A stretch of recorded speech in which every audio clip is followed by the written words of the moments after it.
This type of video really isn't my style. I like to sit on them for a few days, but regardless, let's try to approach this objectively.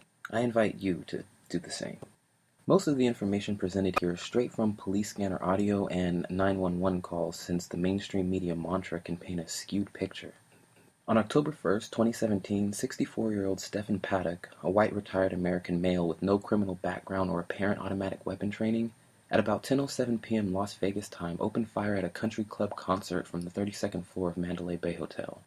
By the time the shooting had ended, nearly 60 were dead and over 500 wounded before he purportedly shot himself. Before we really dive in, let's take a moment to remember that lives were lost here, and it's far too early to tell exactly what narratives will be assigned.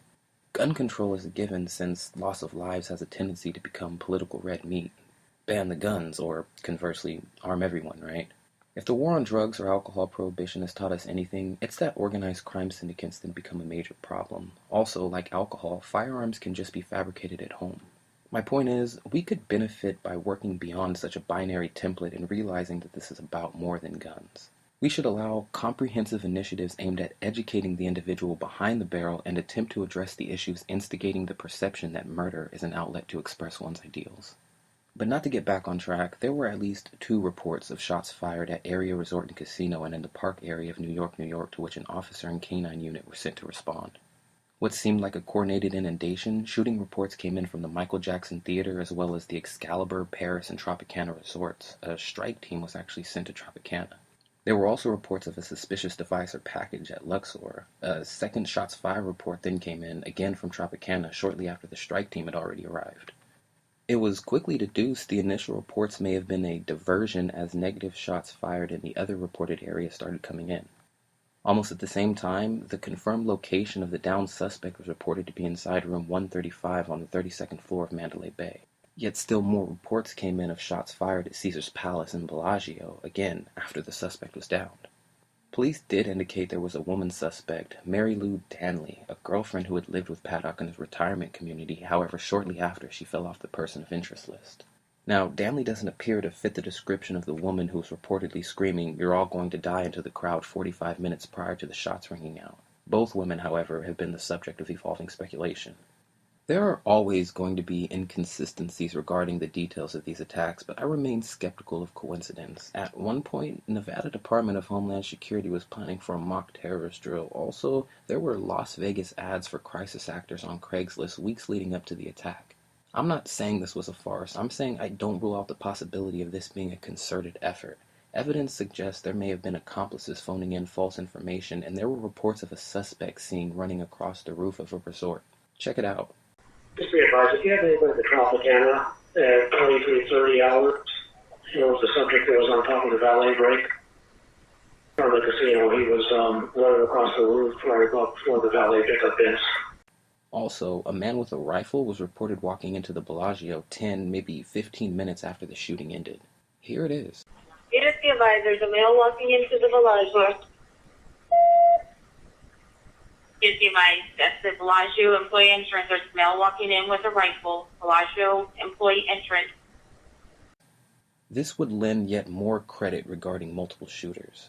Now, even though the windows are fixed, there's footage of what looks like muzzle flashes coming from a room on the 4th floor. Reports also indicated an additional suspect on the 4th floor. Units now advising no force proceeds into Mandalay Bay. There's possibly another suspect on the 4th floor. Although ISIS was quick to take responsibility and could help explain some of the loose ends in terms of collaboration, I'd like to see something substantial to support their claim. It simply doesn't pass the smell test. Now, I've seen the videos of people yelling from inside the crowd that the gunshots were fake, and there were even people saying muzzle flashes were actually a strobe light, as an officer had reported.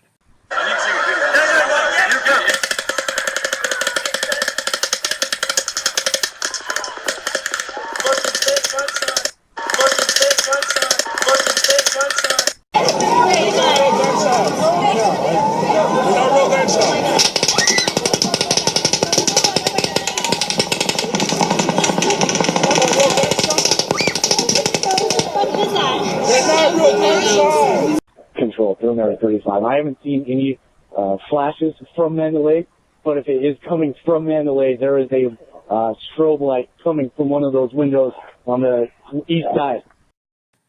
Just let me say, it can be difficult to discern what is happening in the initial stages of scenarios like these, so mistakes are common. Things are still being figured out. However, this is already being set up as yet another one of those events that leaves more questions than answers, so I'm not ruling anything out here. Going by mainstream accounts, in December of 2012, 27 were left dead in the wake of the Sandy Hook Elementary attack in Newtown, Connecticut. 32 were lost in the Virginia Tech University shooting in April of 2007, and 49 after the Pulse nightclub shooting in Orlando, Florida in June 2016. Just over a year later, in October 2017's attack, the number of victims has reached 59. Again, let's not forget, whether false flags, staged, or legitimate incidents, people often lose their lives in events like these. Try not to be insensitive to that fact. But be aware, there are inconsistencies regarding the reporting of these events that lend themselves to investigation. That's why, whatever subsequent narratives come from this year's tragedy, try not to allow the mainstream media mouthpiece or political rhetoric to dictate your actions. During times like these, we need to remember the Lord and to pray. Don't let fear and anger allow us to become potter's clay. Take care of yourselves out there and ask questions about this one, guys.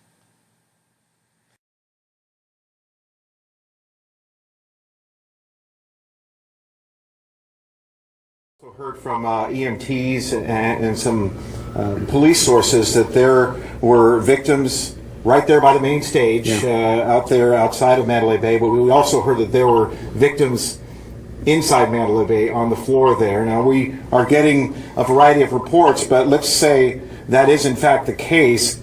That would lend itself to the possibility that, in fact, maybe there was more than one shooter. Right. And I mean, my gut tells me right now there was more than one person involved, just because of the... But there's multiple shooters, there's multiple angles. I don't know what to say. They're hiding something. I wish I could figure it out. But, I mean, I was on the police scanner all night, and reports of multiple hotels, multiple shots, multiple shooters, and they're only seeing one suspect right now. It's real odd. Randy, you some thoughts immediately popped into your head when you looked at the distance from the hotel to the venue. Yeah, I'm looking at that, and I got a lot of questions. That's to rain down accurate fire from that distance is well, I mean. It's worth looking. Now, I did comment earlier, a lot of tall buildings and echoes can do funny things with where you think a shot is coming from. And that's true. And those that audio that we heard was from people at the event, and those gunshots were loud and clear. They were close. It sounded like they were closer.